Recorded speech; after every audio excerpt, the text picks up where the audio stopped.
ഹലീമ ബീവി റളിയല്ലാഹു അൻഹയുടെ വീട്ടിൽ നബി സല്ലല്ലാഹു അലൈഹി വസല്ലം വളരുമ്പോൾ മഹദി പറയാണ്, പെട്ടെന്നുള്ള വളർച്ചയാണ്, നല്ല പക്വതയുള്ള വളർച്ച.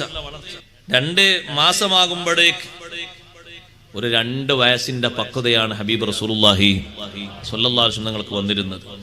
ചില റിപ്പോർട്ടുകൾ കാണാം, ഹലീമ റളിയല്ലാഹു അൻഹ പറഞ്ഞു, 2 മാസമായപ്പോ, നമ്മളെ കുട്ടികളൊക്കെ 2 മാസമായാൽ പായയിലും ഇപ്പുറത്തുള്ള തൊട്ടിലും ഉണ്ടാകുക അല്ലേ.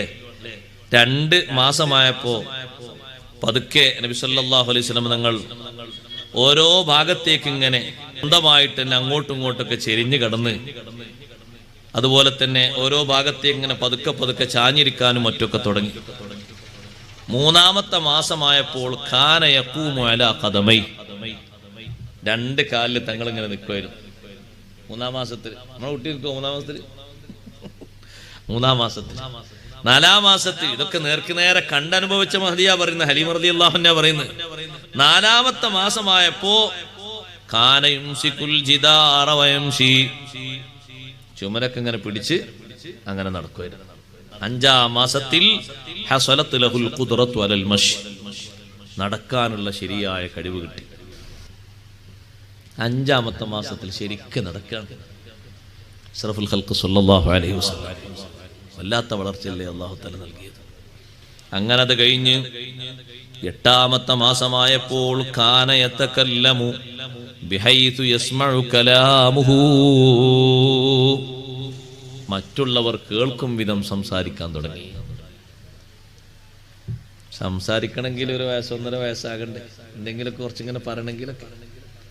8-ാമത്തെ മാസമായിട്ട് 9-ാമത്തെ മാസമായപ്പോൾ ഖാന യതകല്ലമു ബിൽ കലാമിൽ ഫസീഹ്, ഒരു അവ്യക്തതയുമില്ലാത്ത സ്ഫുടമായ സംസാരം, അക്ഷരങ്ങളിൽ പോലും ഒരു മാറ്റമില്ലാത്ത, 1 വയസ്സായിട്ടില്ല, 9-ാമത്തെ മാസമായപ്പോഴേക്ക് നല്ല സ്ഫുടമായ സംസാരം ഹബീബ് റസൂലുള്ളാഹി സ്വല്ലല്ലാഹു അലൈഹി വസല്ലം സംസാരം.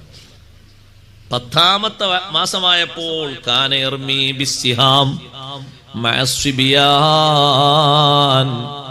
കുട്ടികളോടൊപ്പം നടന്ന് നല്ല അമ്പ് ചെയ്യുന്നു, അമ്പേത്ത് നടത്തുന്നു നബി സല്ലല്ലാഹു അലൈഹി വസല്ലം തങ്ങൾ. കുട്ടികളെ കൂടെ നടന്നിട്ട് നല്ല അമ്പേത്ത് നടത്തും. അപ്പൊ എത്ര കുശാഗ്ര ബുദ്ധിയാണ് അഷ്റഫുൽ ഖൽഖ് റസൂലുള്ളാഹി സ്വല്ലല്ലാഹു അലൈഹി വസല്ലം തങ്ങൾക്ക് അല്ലാഹു നൽകിയിരിക്കുന്നത്. അത് അളക്കാനോ അതിന്റെ പരിധി പറയാനോ ഒന്നും നമുക്ക് കഴിയും.